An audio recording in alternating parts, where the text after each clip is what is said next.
भंडारा जिल्ह्यातील पवनी तालुक्यात सुरू असलेल्या भारनियमाच्या विरोधात शिवसेनेनं आक्रमक भूमिका घेत महाराष्ट्र राज्य विद्युत वितरण कंपनीच्या कार्यालयावर धडक आंदोलन केलं।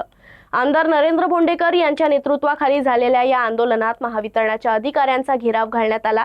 भारनियम तातडीनं बंद करावे आणि स्मार्ट मीटर संदर्भातील नागरिकांच्या समस्या सोडवाव्यात अशी मागणी यावेळी करण्यात आली। पवनी तालुक्यातील ग्रामीण भागात मागील 2 दिवसांपासून गावठाण फीडरवर रात्री 7:30 ते 11:30 या वेळेत अचानक भारनियम सुरू करण्यात आले आहेत। या लोड शेडिंगमुळे शेतकरी आणि सर्वसामान्य नागरिकांना मोठा त्रास सहन करावा लागतोय। यासाठी शिवसेनेनं महावितरणाच्या पवनी कार्यालयासमोर आंदोलन छेडलं।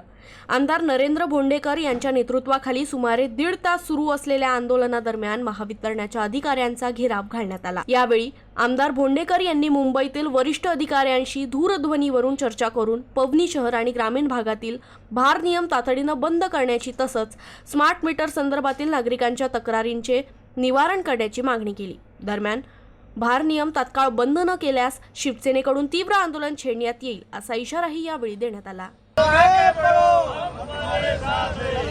आगे बढ़ो, हम तुम्हारे साथ हैं। आवाज सुना